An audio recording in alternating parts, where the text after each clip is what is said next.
فرض نماز کے بعد مسنون اذکار. دیکھیں رسول اللہ صلی اللہ علیہ وسلم سے مختلف اوقات میں مختلف اذکار ثابت ہیں. 3 دفعہ سبحان اللہ 33 دفعہ سبحان اللہ، 33 دفعہ الحمدللہ، 34 دفعہ اللہ اکبر، یہ بھی ثابت ہے. 33 دفعہ سبحان اللہ، 33 دفعہ الحمدللہ، 33 دفعہ اللہ اکبر، اور آخری مرتبہ لا الہ الا اللہ وحدہ لا شریک لہ لہ الملک ولہ الحمد وہو علی کل شیء قدیر. 100 کا عدد اس طرح سے پورا کریں، یہ بھی ہے. آیت الکرسی بھی ہے، اللہم انت السلام والی دعا بھی ہے، اللہم لا مانع لما اعطیت ولا معطی لما منعت ولا ينفع ذا الجد منک الجد، یہ دعا بھی ہے. تو یہ اسی طرح 10 دفعہ سبحان اللہ، 10 دفعہ الحمدللہ اور 10 دفعہ اللہ اکبر، یہ بھی ہے. تو اب علماء کیا اس میں اختلاف ہوا ہے. بعض علماء کہتے ہیں فرض نماز کے بعد یہ سارے وظائف پڑھے جائیں اور سنتیں اس کے بعد پڑھی جائیں. لیکن احناف کا جو موقف ہے اس بارے میں، بر صغیر کے علماء کا جو موقف ہے وہ یہ ہے کہ 2 طرح کی حدیثیں ہمیں ملتی ہیں. بعض حدیثوں میں ملتا ہے کہ نبی صلی اللہ علیہ وسلم صرف اللہم انت السلام کے بقدر بیٹھتے تھے اور پھر آپ کھڑے ہو جاتے تھے، سنتیں پڑھتے تھے پھر آپ گھر جا کے. تو اور بعض حدیثوں میں ہے کہ فرض کے بعد یہ کرتے تھے. اس لیے تطبیق کی یہ صورت ہمارے نزدیک بہتر ہے کہ جن حدیث میں آتا ہے کہ فرض کے بعد یہ معمولات تھے، تو اس میں فرض سے مراد ہے کہ فرض اپنی تکمیل کے بعد، یعنی سنتوں کے ذریعے فرائض کی تکمیل ہوتی ہے. یعنی فرض نماز اپنے لوازمات کے ساتھ جب مکمل ہو جائے تو، اور یہ احتراز ہے اشراق اور دیگر نوافل سے، کہ نوافل کے بعد نہیں بلکہ فرائض کے بعد. تو فرائض کے فوراً بعد مراد نہیں ہے، بلکہ جو فرائض کے جو لوازمات ہیں سنت موقدہ اس کے بعد. تاکہ وہ احادیث جس میں آتا ہے کہ نبی فرض کے بعد صرف اللہم انت السلام کے بقدر بیٹھتے تھے، وہ احادیث اور وہ احادیث جس میں آتا ہے فرض نماز کے بعد یہ وظائف پڑھنے چاہیے، دونوں میں تطبیق ہو جائے. تو یہ ہماری رائے ہے. عرب میں ایسا نہیں، عرب کہتے ہیں فرض کے فوراً بعد وہ سنتوں میں تاخیر کرتے ہیں. ہماری نظر میں سنتوں میں تاخیر کرنا افضل نہیں ہے دیگر احادیث کی وجہ سے. اختلافی مسئلہ ہے، تو ہم اسی کی کو ترجیح قرار دیتے ہیں، راجح قرار دیتے ہیں کہ فرض نماز کے بعد آپ مختصر دعا پڑھ لیں اللہم انت السلام والی، تاکہ اس حدیث پر بھی عمل ہو جائے جس میں آتا ہے نبی اللہم انت السلام کے بقدر بیٹھتے تھے. اور پھر سنتوں کے بعد آپ یہ تمام وظائف پڑھ لیں، یا کبھی کوئی وظیفہ پڑھ لیں، کبھی کوئی پڑھ لیں. 33 دفعہ سبحان اللہ الحمدللہ اللہ اکبر وہ تو ہمیشہ پڑھنی چاہیے. اور پھر آیت الکرسی کی بھی بڑی ترغیب ہے، اللہم لا مانع لما اعطیت، سارے پڑھ لیں، نہیں تو کسی ایک کا معمول بنا لیں، سب طرح سے جائز ہے. صلاۃ التسبیح کا کیا ثبوت ہے؟ دیکھیں صلاۃ التسبیح کے بارے میں متعدد روایات ہیں. متعدد بولے تو یعنی کافی ساری روایات ہیں، لیکن کوئی ایک حدیث بھی انڈیویجولی جب ہم دیکھتے ہیں تو کوئی صحیح حدیث نہیں ہے. لیکن خود محدثین کا ایک اصول ہے کہ جب حسن حدیثیں ضعیف حدیثیں اگر ان کی سندیں زیادہ ہوں تو وہ درجہ حسن کو پہنچ جاتی ہیں، یعنی وہ روایت قابل قبول بن جاتی ہے. عام اصول یہی ہے اور سب نے اس کو اصول کو مانا ہے. تو اب اس اصول کی بیس پہ، کیونکہ صلاۃ التسبیح کی بہت ساری حدیثیں ہیں، تو ان حدیثوں کی بیس پہ اکثر علماء، جمہور علماء اس طرف گئے ہیں کہ صلاۃ التسبیح بھی سنت عبادت ہے، حسن درجے کی ہے. ناصر البانی رحمہ اللہ جو سلفیوں میں ایک عالم گزرے ہیں، انہوں نے صلاۃ التسبیح کو اس بیس پہ سنت قرار دیا کہ عبداللہ ابن مبارک اس کے قائل تھے. تو گویا کہ تقلید کی عبداللہ ابن مبارک کی انہوں نے، کہ اتنے بڑے محدث قائل کیسے ہو سکتے ہیں. لیکن یہاں پر یعنی جمہور علماء اسی کے قائل ہیں کہ یہ سنت ہے. اور احناف کی یعنی جو ہماری کتابیں ہیں اس میں بھی شوافع کی کتابیں اور احناف کی کتابیں اور جو فتوے کی کتابیں ان میں بھی یہی لکھا ہوا ہے. البتہ امام ابو حنیفہ سے اس بارے میں کچھ منقول نہیں ہے، نہ صاحبین سے کچھ منقول ہے. لیکن یہاں پر ایک چھوٹی سی ایک اصولی بات یہ ہے کہ یہ اصول تو ٹھیک ہے کہ جب بہت ساری حدیثیں ضعیف مل جائیں تو درجہ حسن تک پہنچ جاتی ہیں اور وہ قابل قبول بن جاتی ہیں. لیکن یہاں خود ایک اور فقہ کا ایک اصول ہے جو اس سے ٹکرا رہا ہے. وہ اصول یہ ہے کہ متواتر اور مشہور روایات سے جب کوئی بات ثابت ہوتی ہے تو احناف کا اصول یہ ہے کہ اگر ایک صحیح حدیث بھی اس کے خلاف ہو اور وہ حدیث صحیح ہو تو اس صحیح حدیث کو بھی احناف رد کر دیتے ہیں کہ بھئی جو مشہور روایات سے یا قرآن سے جو بات ثابت ہے یا متواتر روایات سے جو بات ثابت ہے تو خبر واحد سے اس میں تبدیلی نہیں ہو سکتی. اب جو ہمیں بخاری مسلم سے متفقون علیہ صحیح حدیثیں ملتی ہیں جن کی سندیں بالکل بے غبار ہیں، ان سے جو نماز کی کیفیت منقول ہے، جو نماز کی کیفیت ثابت ہے، تو صلاۃ التسبیح اس کے بالکل مخالف ہے. کیسے مخالف ہے؟ کہ اگر آپ تلاوت کے بعد یعنی قیام میں جب آپ سورہ فاتحہ پڑھتے ہیں، تلاوت کرتے ہیں، اس تلاوت کے بعد رکوع میں آپ اگر تاخیر کرتے ہیں تو صحیح احادیث سے تو ہمیں یہی پتہ چلتا ہے کہ یہ تاخیر جائز نہیں ہے. نبی نے ہمیشہ تلاوت کے بعد رکوع کیا ہے. اسی بیس پہ علماء اس کے قائل ہے کہ کسی نے جان بوجھ کر تاخیر کر دی یا بھولے سے بھی تاخیر کر دی تو سجدہ سہو واجب ہوگا اس پر. بلکہ جان پہ تاخیر کی تو نماز واجب الادا ہو جائے گی، بھولے سے تاخیر کی، اٹک گیا، اس کا ارادہ نہیں تھا، تو وہ اس پہ سجدہ سہو واجب ہو جائے گا اگر تلاوت کے بعد اس نے رکوع میں تاخیر کی۔ اتحیات کے بعد اسی طرح اور بھی ہیں، یعنی سورہ فاتحہ کے بعد تلاوت میں تاخیر جائز نہیں ہے۔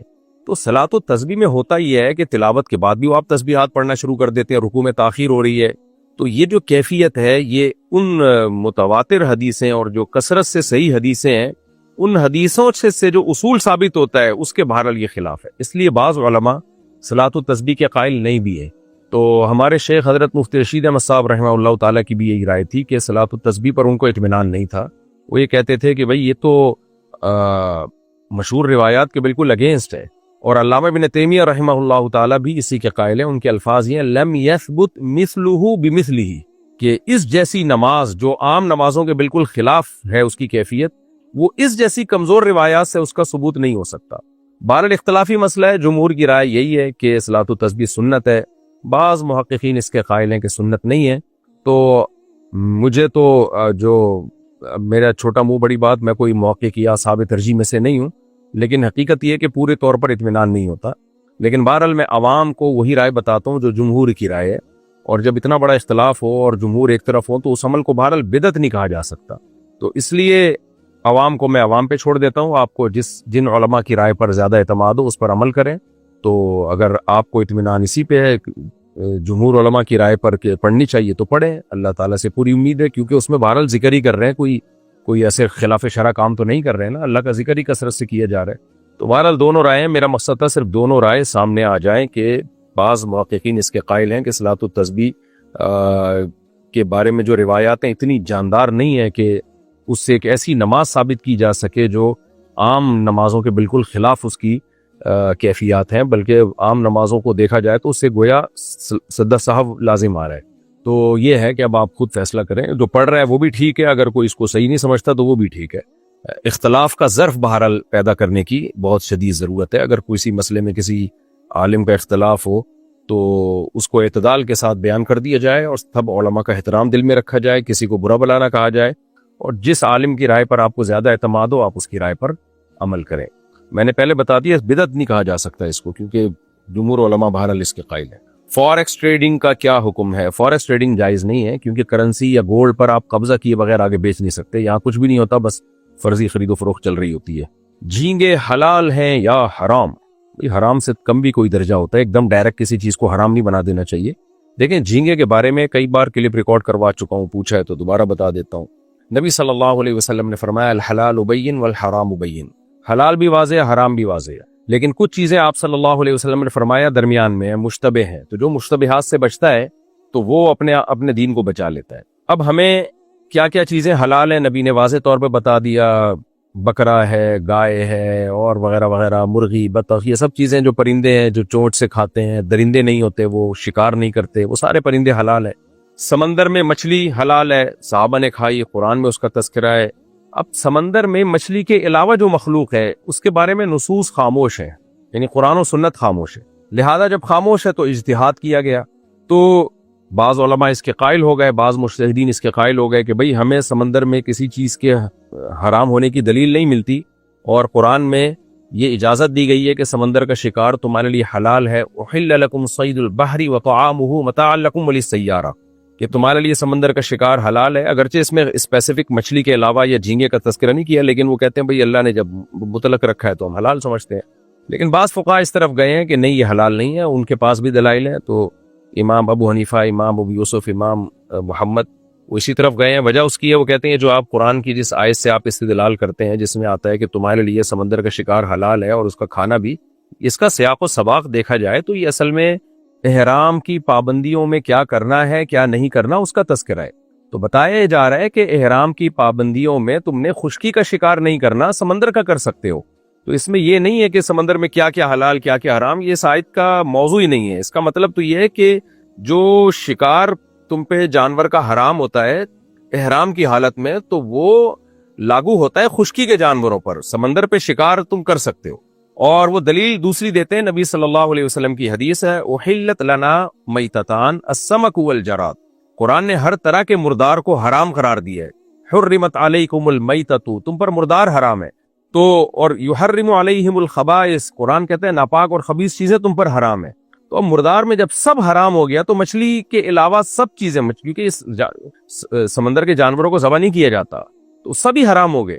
تو اس سے مستثنا حدیث میں دو چیزوں کو کیا گیا ہے. آپ صلی اللہ علیہ وسلم کی صحیح حدیث فرمایا احلت لنا میتتان السمک والجراد، دو مردار ایسے ہیں جو ہمارے لیے حلال کیے گئے، ایک ٹڈی جو کھیتوں کو نہیں چٹ کر جاتی ٹڈی، اور ایک مچھلی.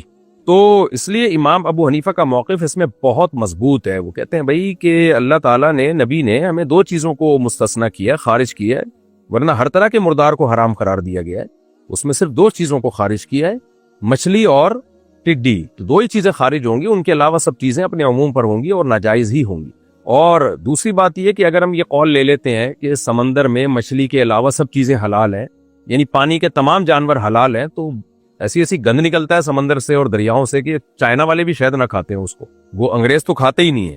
تو وہ جو آیت ہے ناپاک اور خبیث چیزیں تم پر حرام ہوں گی، تو وہ پھر وہ اس کا مطلب کیا رہ جاتا ہے؟ پھر مثال کے طور پر سمندر میں یعنی پانی میں، دریا میں تو کچھوا بھی ہوتا ہے، یعنی کچھوے بھی ہوتے ہیں، دریائی کچھوے، اور مگرمچھ بھی ہوتے ہیں. تو آپ کہہ سکتے ہیں مگرمچھ تو دریا میں بھی رہتا ہے اور پانی سے باہر بھی رہتا ہے، اور کچھوا بھی پانی میں بھی رہتا ہے، پانی سے باہر بھی رہتا ہے. تو وہی پھر کیکڑا بھی تو یہی ہے، کیکڑا پانی میں بھی رہتا ہے، پانی سے باہر بھی رہتا ہے. تو دیکھا یہ جائے گا کہ زیادہ اگر پانی میں رہتا ہے تو پانی کا جانور ہی کہلائے گا وہ. تبھی امام شافعی رحمہ اللہ تعالیٰ کے نزدیک کیکڑا حلال ہے، کیونکہ وہ زیادہ پانی میں رہتا ہے. اور دیگر فقہا بھی یہی کہتے ہیں. لیکن پھر سوال پیدا ہوتا ہے پھر مگرمچھ بھی تو پانی میں زیادہ رہتا ہے، کچھوا بھی تو پانی میں زیادہ رہتا ہے، تو یہ تو پھر یعنی عجیب صحیح ہو جائے گا کہ کچھوے بھی کھانا شروع کر دیں آپ. اور پھر ظاہر ہے جو جانور حلال ہے اس کے انڈے بھی حلال ہیں، تو کچھوے کے انڈے بھی حلال ہو جائیں گے اور مگرمچھ کے انڈے بھی حلال ہو جائیں گے. تو اس لیے اس بارے میں امام حنیفہ کا موقف بہت مضبوط ہے، اور اکثریت نے اسی موقف کو ہی فالو کیا ہے، یعنی امت میں اکثریت نے. تو اس لیے ہماری رائے تو اس بارے میں بالکل واضح ہے کہ جھینگا جو ہے وہ جائز نہیں ہے. کیکڑا، جھینگا، یہ سب چیزیں مچھلی میں داخل نہیں ہے. ہاں البتہ یہ ضرور ہے کہ ہمارے ہی معاصر علماء میں، جن میں حضرت مفتی تقی عثمانی صاحب جیسے متبحر عالم بھی موجود ہے، وہ جھینگے کو مچھلی کی اقسام میں ہی داخل کرتے ہیں. یعنی وہ کہتے ہیں جھینگا بھی مچھلی کی قسم ہے. تو اس بیس پہ انہوں نے جھینگے کے جواز کا فتویٰ دیا ہے. تو اب چونکہ جھینگا بذات خود ایک اختلافی مسئلہ بن چکا ہے، تو کیکڑا نہ کھائیں کسی قیمت پہ بھی، الا یہ کہ کوئی شافعی فقہ کو فالو کر رہا ہے تو وہ برحق امام ہے، لیکن پھر پورا شافعی فقہ کو فالو کرے. یہ نہ کرے کہ کیکڑا کھانے کے لیے شافعی بن جاتا ہے اور بغیر ولی کے نکاح کرنے کے لیے لڑکی کو بھگا کے، یعنی بغیر اس کے باپ کی اجازت سے کہ بغیر نکاح کرنے کے لیے وہ حنفی بن جاتا ہے. یہ پھر دین کے ساتھ مذاق ہے. تو یا تو پراپر پورے شافعی فقہ کو فالو کریں آپ. تو تلاعب فی الدین جو ہے نا کہ یہ کھانا ہے تو وہ فقہ میں چلا گیا، یہ کھانا ہے تو وہ فقہ میں چلا گیا. تو اگر آپ ایک فقہ کو فالو کرتے ہیں تو پھر پراپر وے میں اس کو فالو کریں. تو فقہ حنفی میں یہ جائز نہیں ہے اور اس کے دلائل بہت مضبوط ہیں. تو اس لیے میں تو نہ جھینگا کھاتا ہوں، نہ کیکڑا کھاتا ہوں، اور نہ کوئی اور سمندر کی مچھلی شوق سے کھاتا ہوں الحمدللہ. لیکن بہرحال جھینگے میں چونکہ اختلاف آ گیا ہے تو اس اختلاف کی بیس پہ اگر کوئی کھا رہا ہو تو اس کو منع بھی نہیں کرتے. اور بعض دفعہ یہ بھی ہوتا ہے کہ کسی چیز میں بہت زیادہ ابتلا ہو جائے اور وہ مسئلہ اختلافی ہو تو پھر بھی شریعت میں اس میں گنجائش ہوتی ہے. اب بنگلہ دیش میں تو جھینگا بہت کھایا جاتا ہے، حالانکہ وہ سارے حنفی ہیں، A to Z سب پکے حنفی ہیں. تو خود فقہ حنفی میں یہی ہے کہ اگر کسی چیز میں ابتلا بہت زیادہ ہو گیا اور وہ بالاتفاق حرام نہیں ہے تو اس میں بھی گنجائش نکل آتی ہے. تو کیونکہ وہ اب وہاں تو چھڑوانا ممکن ہی نہیں ہے، تو چونکہ اختلافی مسئلہ ہے تو اس اختلاف کا بہرحال فائدہ امت کو پہنچایا جائے گا. وہ فائدہ یہی ہے کہ فتویٰ تو یہی دیا جائے گا کہ جائز نہیں ہے، لیکن ایسے حرام نہیں ہے جیسے کتے بلی حرام ہوتے ہیں یا چھپکلیاں حرام ہوتی ہیں، ایسے حرام نہیں ہے. تو اجتناب کریں، تقوی کا تقاضا یہی ہے. لیکن اگر کہیں بہت زیادہ رواج ہے یا وہ رواج چھڑوانا بہت مشکل ہے تو پھر اس میں گنجائش کا پہلو بھی دیا جا سکتا ہے امام شافعی رحمہ اللہ تعالیٰ کی رائے کے مطابق. اور خود میں نے بتایا جھینگے میں تو اس لیے بھی کہ ہمارے ہی علماء کے درمیان یہ مسئلہ اختلافی ہو گیا ہے. تو حضرت مفتی تقی عثمانی صاحب کی جو کتاب میں نے پڑھی ہے اس بارے میں، ان کی رائے میں یہ مچھلی نہیں ہے. اگرچہ ہمارے شیخ حضرت مفتی رشید احمد صاحب، مولانا یوسف جہانوی شہید رحمۃ اللہ علیہ، سب علماء اسی کے قائل ہے کہ یہ مچھلی نہیں ہے. مفتی تقی صاحب اس کے قائل ہے کہ یہ مچھلی ہے، لیکن جو ڈاکٹروں سے ہماری بات ہوئی ہے اور مشاہدہ اگر دیکھا جائے جھینگے کو تو مچھلی کی کوئی مشابہت آتی نہیں ہے. تو اس لیے ہماری رائے میں تو یہی ہے کہ یہ مچھلی نہیں ہے، لہذا جائز نہیں ہے. مگر میں نے بتایا کہ اچھا خاصا اختلاف ہے، تو اس اختلاف کی بیس پہ ضرورت کے وقت فائدہ اٹھایا جا سکتا ہے. ضرورت کیا کہ آپ جہاز میں جا رہے ہو، کھانے کو کچھ بھی نہیں ہے تو کتے بلے کھانے سے بہتر ہے بھائی جھینگا کھا لو. وہ مکروہ، اس لیے علماء اس کے لیے ہلکا لفظ استعمال کرتے ہیں، حرام کے بجائے مکروہ تحریمی کا لفظ یا مکروہ کا لفظ استعمال کرتے ہیں. تو بات بہت لمبی ہو گئی ہے, لوگ پھر کنفیوز ہوتے ہیں جواب سے کہ کیا کریں. جواب یہی کہ جھینگا مت کھائیں, یہ کریں آپ. اور کوئی کھا رہا ہو تو اس پہ فتوے بھی نہ لگائیں, آرام سے ایک دفعہ منع کر دیں, بھائی نہیں کھائیے. وہ پوچھ لے, اگر پوچھے نہیں تو کچھ چھیڑے نہیں اس کو. وہ آپ سے پوچھے کہ جائز ہے یا نہیں ہے تو آپ بتا دیں ہماری رائے میں ٹھیک نہیں ہے, بس اس سے آگے نہ بڑھے. نوالا اس کے منہ سے نہ نکالے. ہاں, کتا نہ کھانے دیں کسی کو اپنے سامنے بٹھا کے. کیا خلا کے 15 سال بعد بغیر حلالے کے اپنے سابق شوہر سے دوبارہ نکاح کرنا درست ہے؟ دیکھیں, 3 طلاقوں کے بعد شریعت نے حکم دیا ہے کہ عورت اپنے پرانے شوہر کے پاس نہیں جا سکتی جب تک کہ شرعی حلالہ نہ کر لے. شرعی حلالہ کیا ہوتا ہے کہ بغیر ایگریمنٹ کے کسی مرد سے نکاح ہو وغیرہ وغیرہ, جو پوری تفصیل ہے. اتفاق سے وہ چھوڑ دے یا مر جائے تو عدت کے بعد جہاں چاہے نکاح کر لے, پہلے سے بھی کر سکتی ہے. اور اگر ایگریمنٹ کر کے کسی مرد سے نکاح کیا تو پھر گناہگار ہوگی. ہاں, وہ چھوڑ دے تو حلال پھر بھی ہو جائے گی پہلے شوہر کے لیے, لیکن چونکہ حلالہ کرنے والے پر جو یعنی ایگریمنٹ کر کے جو حلالہ کرتے ہیں وہی مراد ہے. نبی نے ایسے لوگوں پر لعنت فرمائی ہے, تو یہ لعنتی عمل بہرحال ہوگا اگر پہلے سے ایگریمنٹ کیا ہے. باقی خلا جو ہے نا وہ ایک طلاق بائن ہوتی ہے, ایک طلاق بائن ہوتا ہے. خلا کا لفظ اردو میں مذکر ہے, مؤنث بنا دیا لوگوں نے اس کو. خلا ایک طلاق بائن کے حکم میں ہوتا ہے, تو اس لیے اس سے پہلے شوہر نے اگر 2 طلاقیں نہ دی ہوئی ہوں اور پھر خلا ہی ہوا ہو میاں بیوی کے درمیان, تو وہ جب چاہیں دوبارہ نکاح کر سکتے ہیں شرعی حلالے کے بغیر بھی. تو چاہے 15 سال ہو یا 15 منٹ ہو یا 15 سیکنڈ ہو, لیکن آئندہ شوہر کو 2 طلاقوں کا اختیار ہوگا. بوقت مجبوری مکان بنانے کے لیے سودی قرضہ لینا کیا شرعی ہے؟ سودی قرضہ لینا حرام ناجائز ہے. البتہ شدید مجبوری میں سودی قرضہ لیا جا سکتا ہے. وہ شدید مجبوری کیا ہے وہ میں بتاتا ہوں. کہ آپ کے پاس کرائے کے لیے بھی گھر نہیں ہے, رہنے کے لیے کوئی آپ کو گھر میں رکھنے کے لیے بھی تیار نہیں ہے, اب آپ روڈ پہ آ جاؤ گے, اور کوئی حلال قرضہ دینے کے لیے بھی تیار نہیں ہے, تو ایسی مجبوری میں سودی لون لیا جا سکتا ہے. اس لیے کہ اب روڈ پہ تو نہیں پڑے گا نا انسان, گھر تو ضرورت ہے, چاہے کرائے کا گھر ہی کیوں نہ ہو, لیکن کرائے کا بھی نہیں مل رہا. تو پھر ایسی شدید مجبوری میں مورگیج پہ یا سودی قرضے پہ گھر لیا جا سکتا ہے. تو اس حد تک کوئی اگر پہنچ چکا ہو, لیکن عام طور پر ایسی نوعیت ہوتی نہیں ہے. کرائے پہ لوگ رہ سکتے ہیں, تو ایسی اور یا قرضہ کسی کی طرف سے بغیر سود کے بھی مل سکتا ہے, تو پھر سودی قرضہ لینے کی اجازت نہیں ہے. تیسری طلاق کے بعد کیا رجوع ممکن نہیں؟ نہیں جناب, اللہ نے قرآن میں کہہ دیا فَإِن طَلَّقَهَا فَلَا تَحِلُّ لَهُ مِن بَعْدُ حَتَّى تَنكِحَ زَوْجًا غَيْرَهُ. صاف طور پہ قرآن نے کہہ دیا تیسری کے بعد رجوع نہیں ہو سکتا. نس بندی کروانے کا کیا حکم ہے؟ نس بندی کا مطلب یہ ہوتا ہے کہ مرد جو ہے نا کوئی آپریشن کروا لے جس کے نتیجے میں اس میں اسپم بننا ہی ختم ہو جائے, یعنی اولاد کے جرثومے بننا ہی ختم ہو جائے, تو تاکہ وہ آئندہ کبھی بھی اولاد ہی نہ پیدا کر سکے. یہ عمل حرام ہے, گناہ کبیرہ ہے. دیکھیں, میاں بیوی وقتی طور پر اولاد روکنے کی کوئی بھی تدبیر اختیار کر سکتے ہیں, اس میں کوئی گناہ نہیں ہے. جیسے جو آج کل جو بھی تدبیریں اختیار ہو رہی ہیں, لیکن یہ وقتی اور عارضی ہوں. بیوی آپریشن کروا کے بچہ دانی نکال لے, یہ بھی حرام ہے, یا مرد نس بندی کرا لے, یہ بھی حرام ہے. یعنی ہمیشہ کے لیے بچے کی ولادت یعنی تولید کی قوت کو ہی ختم کر دینا یہ حرام ہے, کیونکہ یہ تغییر خلق اللہ ہے, اللہ کی تخلیق کو بدلنا ہے, اس لیے حرام اور ناجائز ہے. قرآن کی آیات پر مشتمل ویڈیوز بنا کر یوٹیوب پر اپلوڈ کرنا درست ہے؟ جی بالکل درست ہے. ناپاکی میں اذان دینا جائز ہے, اگر بغیر وضو اذان دی تو ہو جائے گی, کوئی حرج نہیں ہے, لیکن بہتر یہی ہے, سنت یہی ہے کہ افضل یہی ہے کہ وضو کر کے دیں. لیکن حالت جنابت میں اگر کسی نے اذان دی تو گناہ کی بات ہے, مکروہ تحریمی ہے, لیکن اذان بہرحال ہو جائے گی, لیکن گناہ ملے گا اس کو. قادیانیوں کے ساتھ کھانا پکانا یہ کھیلنا جائز ہے یا نہیں؟ قادیانیوں سے بالکل فری ہونے کی اجازت نہیں ہے. قادیانیوں میں اور دوسرے غیر مسلموں میں فرق یہ ہے کہ دوسرے غیر مسلم اپنے باطل دین کو اسلام نہیں کہتے, اسلام کا لبادہ نہیں اوڑھتے. قادیانی کیا کرتے ہیں, اتنا بڑا جرم کیا, ایک جھوٹے نبی کو سید الانبیاء صلی اللہ علیہ وسلم کے طرف منسوب کر دیا کہ آپ کا ذلی نبی ہے, معاذ اللہ. کذاب اور دجال کو کہہ دیا کہ نبی کا ذلی نبی ہے, اور پھر اپنے آپ کو مسلمان بھی کہتے ہیں. آج قادیانی اپنی نسبت اسلام سے ختم کر دیں, بولے ہم مسلمان نہیں ہیں, تو ہم ان کو بھی وہی حقوق دے دیں گے جو دوسرے غیر مسلموں کو دیے. لیکن یہ اپنے آپ کو چونکہ مسلم کہتے ہیں, تو یہ جرم بہت بڑا جرم ہے کہ آپ ایک جھوٹے نبی پہ ایمان رکھتے ہو اور اپنے آپ کو منسوب کرتے ہو سید الانبیاء کی طرف.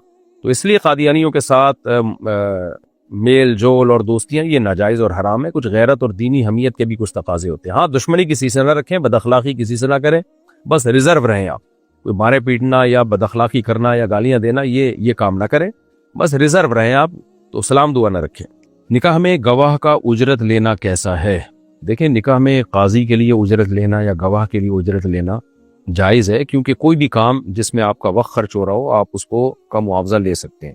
البتہ جو کام آپ پر فرض ہو جاتا ہے, یعنی آپ کے ذمہ لازم ہو جاتا ہے, تو اس پہ آپ اجرت پھر نہیں لے سکتے. مثال کے طور پر اگر کوئی نکاح پڑھانے والا ہے ہی نہیں اور ایک کو بندے کو نکاح پڑھوانا ہے اور کوئی بندہ پڑھانے والا کوئی ہے ہی نہیں, اس کو خود بھی نہیں آتا نکاح کیسے پڑھا جاتا ہے, تو پھر جو علاقے کا عالم ہوگا اس پر فرض ہو جاتا ہے کہ وہ اس کا نکاح پڑھائے, پھر اس کے لیے پھر اجرت لینا جائز نہیں ہوگا. اسی طرح کسی کو اپنا نکاح پڑھوانا ہے, اس کو گواہ مل ہی نہیں رہے کہیں, 2 مسلمان نظر آئے اس کو کہ بھائی تم میرے نکاح پہ گواہ بن جاؤ, کیونکہ گواہ مل کوئی گاؤں میں ہے کہیں کوئی مجبوری ہو گئی, تو پھر تو وہ اجرت نہیں لے سکتے, اس لیے کہ ان پر تو پھر فرض ہے کسی مسلمان کے ساتھ تعاون کریں. لیکن اگر گواہ دنیا میں بہت ہیں تو اسپیسیفک مجھے یہی 2 گواہ چاہیے, تو پھر وہ 2 گواہ شرط لگا سکتے ہیں, ٹھیک ہے بھائی ہم آپ کے نکاح پہ گواہ جب بنیں گے جب آپ ہمیں پیسے دو گے, کیونکہ ہمارا ٹائم خرچ ہوگا.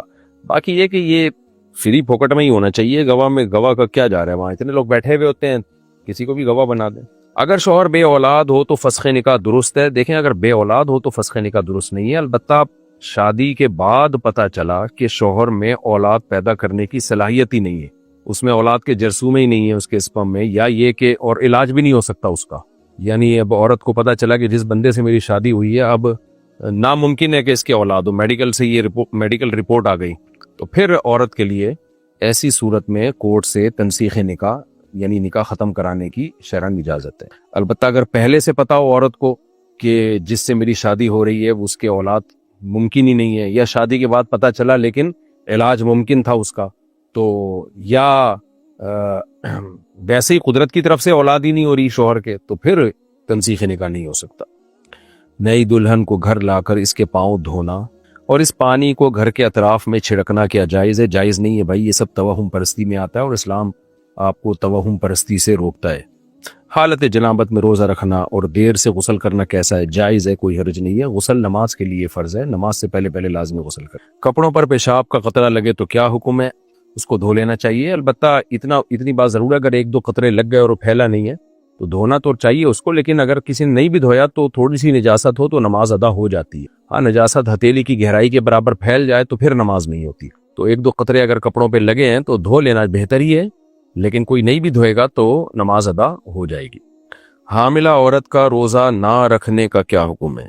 دیکھیں عورت حمل والی ہو یا بچے کو دودھ پلاتی ہو, دونوں صورتوں میں اس پہ روزہ رکھنا فرض ہے, کیونکہ اللہ نے بیماری میں روزہ چھوڑنے کی اجازت دی ہے. حمل کوئی بیماری نہیں ہے اور دودھ پلانا بھی کوئی بیماری نہیں ہے, اور ہم نے دیکھا ہے بہت سی پریگننسی میں خواتین روزہ بھی رکھتی ہیں اور دودھ بھی پلاتی ہیں بچوں کو. البتہ اگر کسی کو حمل میں روزہ رکھنے سے واقعی کوئی بیماری ہو رہی ہے, سر چکرا رہا ہے, یا یہ کہ فیڈ کرانے والی عورت کو دودھ ہی نہیں آ رہا یا دودھ پلاتی ہے تو سر چکرانے لگتا ہے اس کا, تو یہ سر کا چکر آنا یا شوگر بہت لو ہو جانا ایسی, تو یہ بہرحال بیماری میں آتا ہے, تو ایسی عورت پھر روزہ چھوڑ سکتی ہے. خلاصہ کیا نکلا کہ اگر دودھ پلانے سے کسی بیماری کا خطرہ ہے یعنی روزہ رکھنے کے صورت میں, تو پھر روزہ چھوڑا جا سکتا ہے.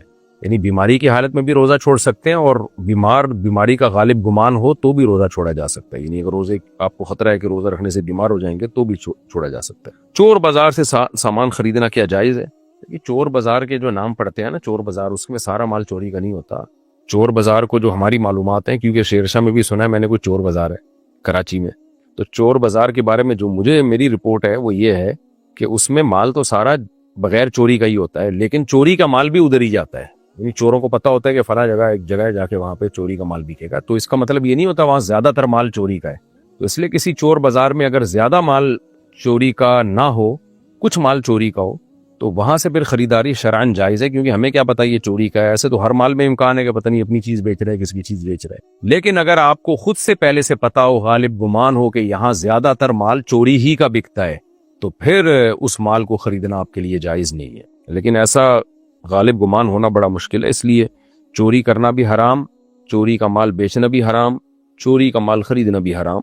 لیکن یہ اس چوری کے بارے میں جس کے بارے میں یقین ہو کہ یہ فلاں نے چوری کی ہے اور یہ چوری کا مال ہی پکڑا رہا ہے. جب تک ایسا یقین نہ ہو تو شریعت نے ہمیں بہت زیادہ گہرائی میں جانے کا حکم نہیں دیا. اس سے تو لوگوں پہ کاروبار کے دروازے بند ہو جائیں گے اور لوگ مشکل میں پڑے جائیں گے. ابہموا ما ابہم اللہ, حضرت عمر کا مشہور قول ہے کہ جس چیز پہ اللہ نے پردہ ڈالا ہوا ہے تو تم بھی پردہ ڈالو. خام خامے ٹوہ میں لگنا یہ درست نہیں ہے. عدت میں عدالت جانا جائز ہے؟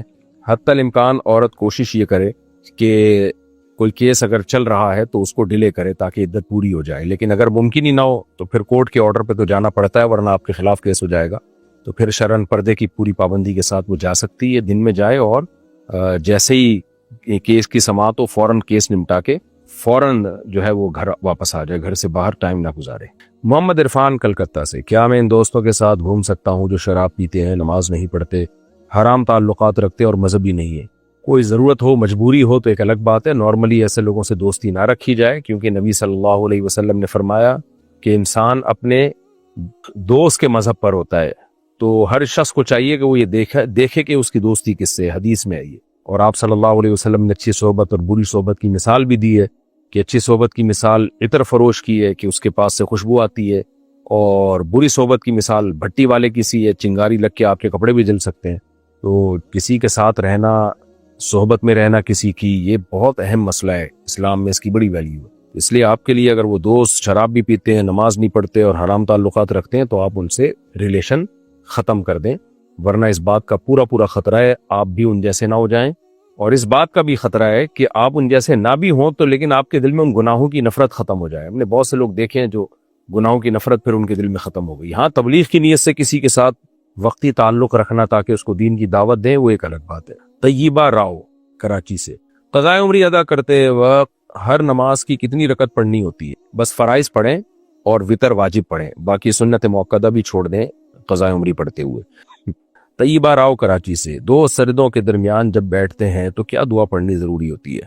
اور اگر ضروری نہیں ہے تو کون سی دعا پڑھنی چاہیے؟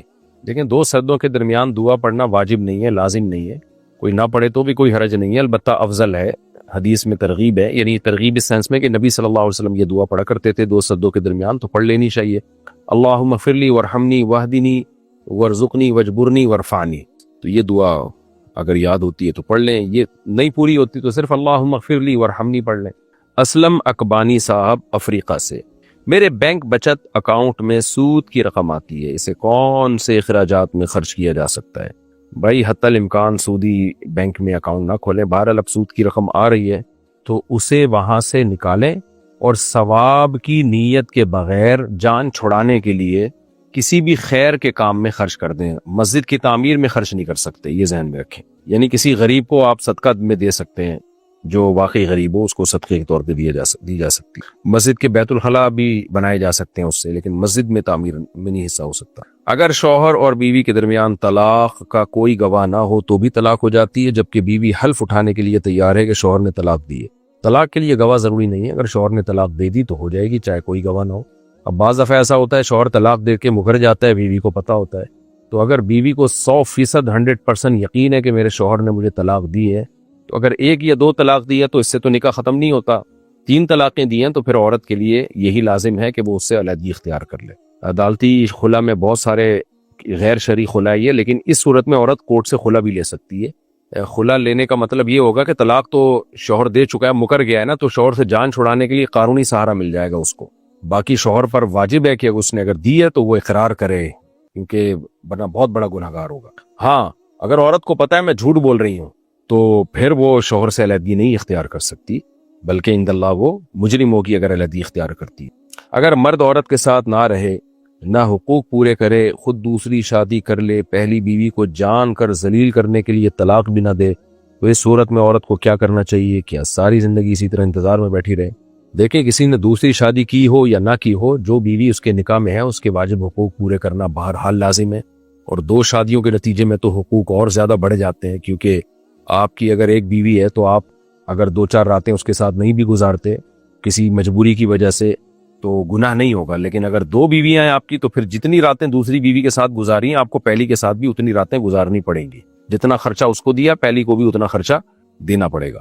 اور اس بارے میں شدید وعید ہے کہ جس کی 2 بیویاں تھیں عدل نہیں کیا، نبی صلی اللہ علیہ وسلم نے فرمایا جاء یوم القیامت وشقہ مائل، آدھا دھڑ اس کا فالج زدہ ہوگا قیامت کے دن۔ باقی یہ کہ آپ اس سے طلاق مانگ سکتی ہیں اگر آپ سمجھتی ہیں کہ آپ کے حقوق پامال ہو رہے ہیں، تو طلاق مانگنے میں کوئی حرج نہیں ہے۔ عورت جب طلاق مانگتی ہے تو اس کو خلا کہا جاتا ہے، یعنی مہر معاف کر کے جب طلاق مانگے تو اس کو خلا کہا جاتا ہے، تو آپ خلا کا مطالبہ کر سکتی ہیں۔ البتہ اگر وہ خلا نہ دے آپ کو تو کیا کورٹ سے آپ خلا لے سکتی ہیں یا نہیں لے سکتی؟ یعنی خلا کا مطلب کورٹ سے نکاح ختم کرا سکتی ہیں کہ نہیں کرا سکتی، تو اس کا مدار اس پر ہے کہ وہ کون سے حقوق ہے جو ادا نہیں کر رہا، تو اس کی جب تک تفصیل پتہ نہیں چلے گی تو میرے لیے جواب دینا ممکن نہیں ہوگا کہ کیا اس نوعیت کا ظلم ہے کہ اس میں آپ کے لیے تنسیخ نکاح کی اجازت ہو، اور جب تک ڈیٹیل سامنے نہیں آئے گی تو اس کا جواب دینا میرے لیے ممکن نہیں ہے۔